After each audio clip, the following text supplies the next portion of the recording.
Today we have this 1901 Underwood No.5 antique desktop typewriter. I'm going to show you how to use all the functions and make sure they all work. This one is very unique and rare because it has all caps font with the tilth, I think it's called, symbol on each one of these keys when you do it in uppercase.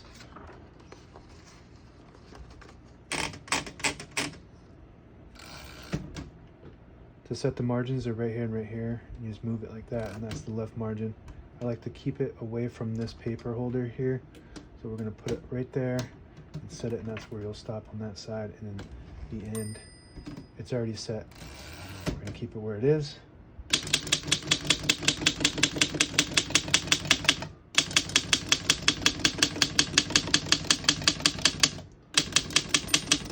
Once you hear the bell, you're at the end of the margin. You hit this line space, gets you back to the beginning. It skips 1, 2, or 3.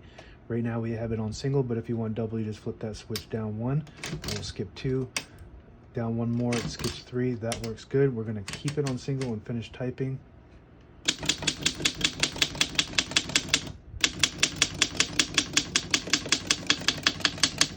As you can see, all the keys type nice and none of them skip or stick. I'll type a sentence on the next line.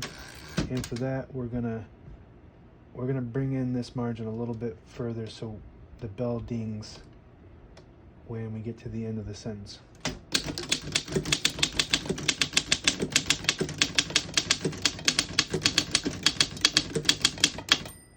And you can hear the bell right at the end. And here is the awesome all caps font. I accidentally did a capital letter with the T, and what it does is it prints that tilth symbol, the squiggly line, and all the keys have that. I'll go ahead and do that real quick so you can see how that looks.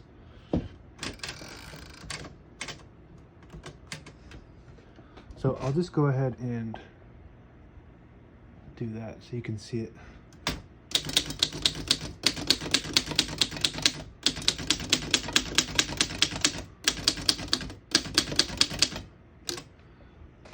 So as you can see, that was a 1/4 and the 1/8 symbol, but all the rest of the regular letters have that squiggly line, and I guess it's an accent mark meant to go on top of the letters. It's higher up, so I'm not sure exactly what it's used for. It also has this pound symbol on the 1 key, so that's pretty unique too. And it also has a US currency sign there, the dollar sign.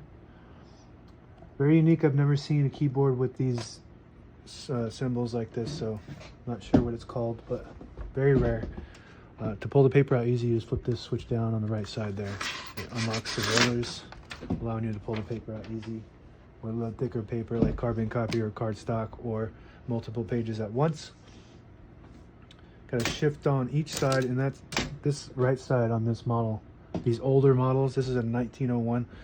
It has a shift lock on the right side automatic. So every time you hit that shift on the right, it will lock automatically. And to clear it, you just hit that shift button on the left side. So you lock it, and then that left side and unlock it. It doesn't have a backspace, and it doesn't have a color selector switch that would be here on a regular. I think it's because this is such an old model. It's a 1901, so anything above 1911 I think would have those functions, but it does have a tab.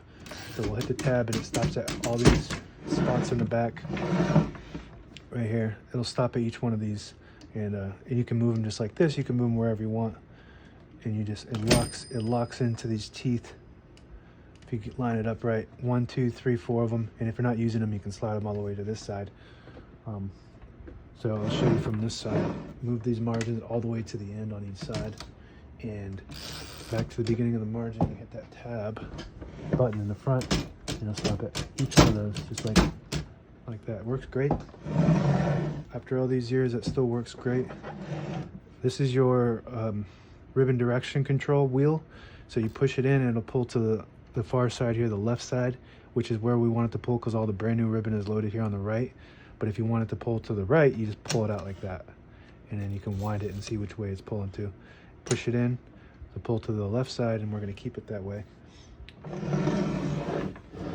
This is a function that a lot of people don't like to use. I don't like to really mess with it if it's working good, but that'll tighten your tension when the carriage moves.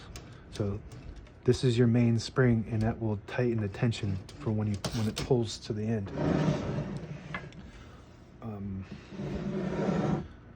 There's a little lever here on this side that if you push it up, it disables the spacing mechanism. If you push it down, it clicks. Each one of those clicks is a space. That works good. And I think that's about it. Now available on eBay or Etsy. Search Brooksaw Antiques.